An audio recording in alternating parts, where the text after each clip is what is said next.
అనుకుంటున్నారు ఈరోజు?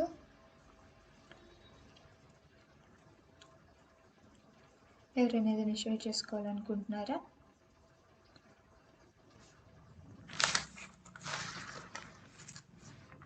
సరే, వాక్యంలోకి వెళ్దాం.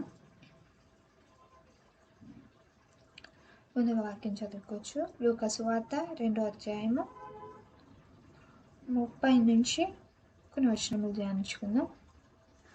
అన్యజనులకు నిన్ను బయలుపరచుటకు వెలుగుగాను, నీ ప్రజలైన ఇజ్రాయేలీలకు మహిమగాను, నీవు సకల ప్రజల ఎదుట సిద్ధపరిచిన నీ రక్షణ నేను కనులారా చూచితిని.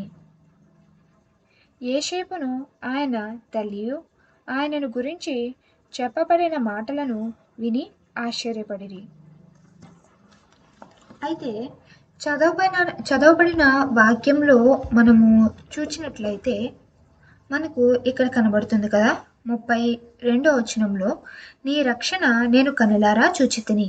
అలాగనే 31వ వచనంలో నీవు సకల ప్రజల ఎదుట సిద్ధపరిచిన నీ రక్షణ నేను కనులారా చూచితిని అని మనకి స్పష్టంగా కనబడుతుంది. ఈ రోజున మనము దేని గురించి మాట్లాడుకుంటున్నాము అంటే, దేని గురించి మనం ధ్యానించబోతున్నాము అంటే, క్రిస్మస్ బాలుడైన యేసయ్య మనకి భూమి మీదకి బాలుడిగా జన్మించి మనకి ఏం తీసుకొచ్చెను అన్న విషయాన్ని ఈరోజు మనం తేటగా తెలుసుకుందాం. ఇక్కడ చదవబడిన వాక్యంలో సకల జనుల ఎదుట ఆయన మహిమను కనపరుచుకొనటానికి, ఆయన రక్షణను కనులారా చూచెట్టుకి అని మనకి ఇక్కడ స్పష్టంగా కనబడుతుంది. మనం తెలుసుకోవాల్సిన విషయం ఏమిటి అంటే, ప్రభువైన యేసయ్య మనకి రక్షణ ఇచ్చుటకై ఈ యొక్క భూమి మీద మానవ మాతృడుగా జన్మించి ఉన్నారని మనం తెలుసుకోవాలి. మొదటి మాటగా మనం చూసినట్లయితే నిన్నను మనము చాలా విషయాలు ధ్యానించుకున్నాం. ప్రభు అయిన యేసుస్వామి క్రీస్తు బాలుడిగా జన్మించడానికి గల కారణములు కొన్ని తెలుసుకున్నాం. అదే విషయాలని మరొకసారి మనం జ్ఞాపకం చేసుకుందాం. యెషయా 42వ అధ్యాయము 6వ వచనంలో ఉంటుంది కదా, గ్రుడ్డివారి కనులు తెరుచుటకును,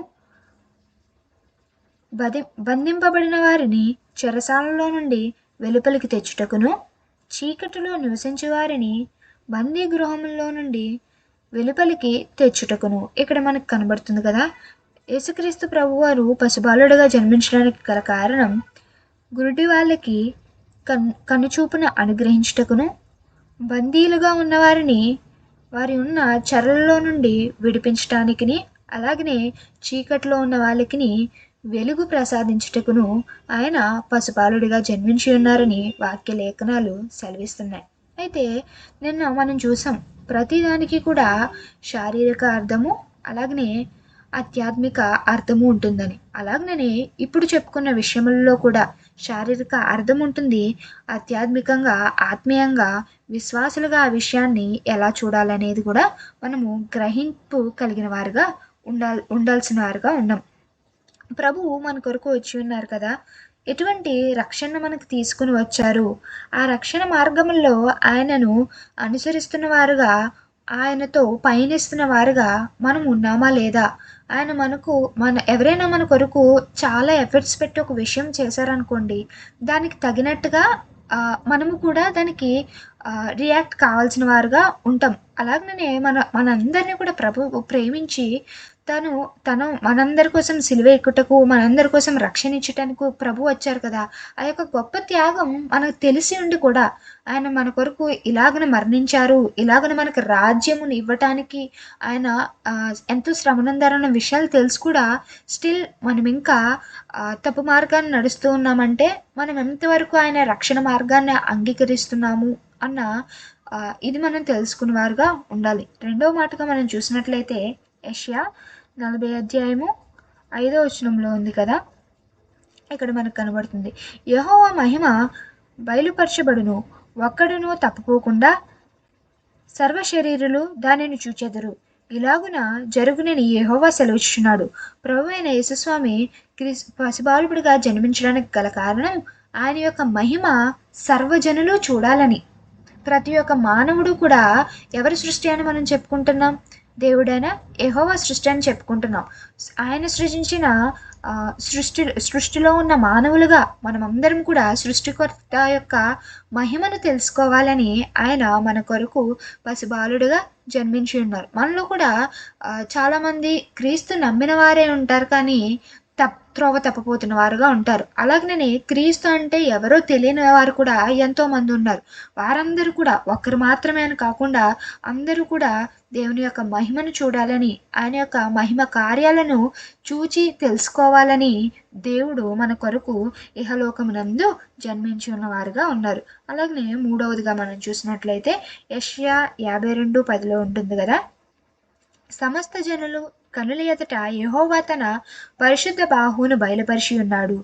భూదిగంతము నివాసులందరూ మన దేవుని రక్షణ చూచెదరు. మనం చెప్పుకుంటున్నాం కదా, దేవుడు మనందరికీ రక్షణ ఇచ్చుటకే వచ్చారు. ఇదిగో మనకి ప్రకటన గ్రంథంలో సెలవిస్తూ ఉంటుంది వాక్యం ఎలాగునా, ఇదిగో ఆ యొక్క పాపలోకంలో, ఆ యొక్క నరకంలో, ఆ యొక్క నిత్య నరకాగ్నిలో మంట వెలుగుతూనే ఉంటుందంట. ఆ మంటలో పడిన పురుగు ఏది కూడా చావదంట. అలాగనని దాని ప్రాణం కూడా విడిచిపెట్టదంట. అంటే ఎంత శ్రమను అనుభవిస్తుంది ఒకసారి ఆలోచన చేసుకోండి. అక్కడ లేఖనం మనకి స్పష్టంగా సెలవిస్తుంది. అక్కడ అగ్ని ఆరదు, పురుగు చావదు అన్నట్లు అని వాక్యలేఖనం సెలవిస్తుంది. అటువంటి ఘోరమైన నరకంలోనికి మనం ఎవ్వరూ కూడా పోకూడదని ఆయన మనకి రక్షణనిచ్చుటకే, మన మీద ఉన్న శాపమునంతా, మన మీద ఉన్న పాపమునంతటిని తీసివేయటానికి ఆయన శిలువ మరణం పొందటానికి సిద్ధమై దీనాతి దీనుడై ఈ రోజున పశువుల తట్టులో జన్మించి ఉండటం మనం చూస్తున్నాం. అలాగనే 4వ మాటగా చూసినట్లయితే యెషయా 25:7 ఉంటుంది కదా, యెషయా 25:7.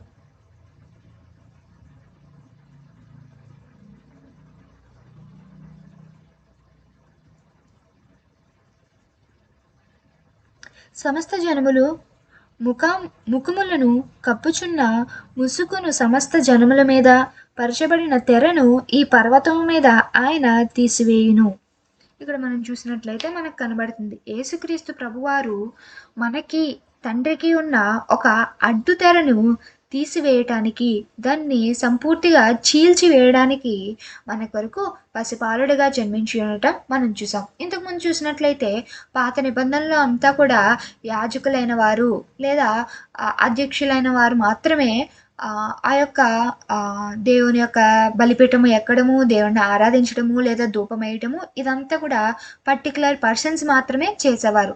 పర్టికులర్ పర్సన్స్ మాత్రమే దేవునికి సంబంధించిన ఏ కార్యమైనా కానీ జరిగించేవారు. అలాగనే వీళ్ళు ఎవరైతే విశ్వాసులైన వారు ఉన్నారో వాళ్ళు విన్నపములు చెప్పగా అది తండ్రికి మొరపెట్టి సమాధానం ఇస్తూ ఉండేవారు లేదా బలులు అర్పిస్తూ ఉండేవారు.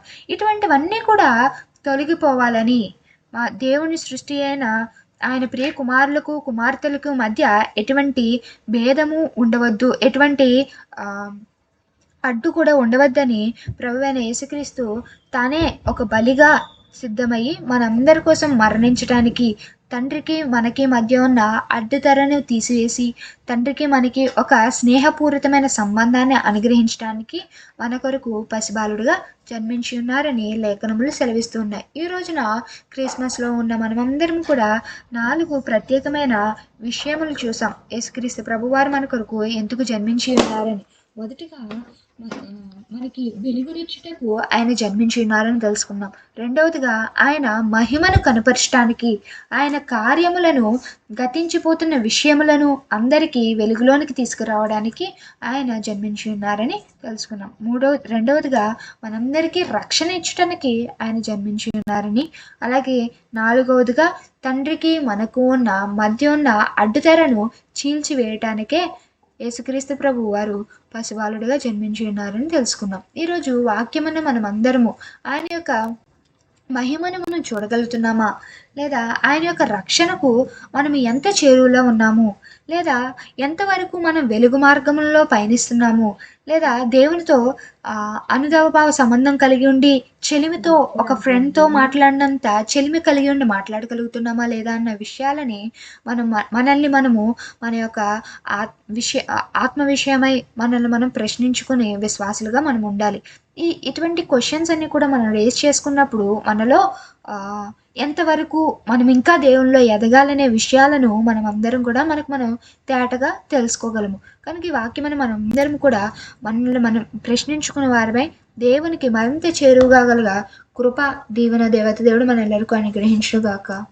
ఆమేన్.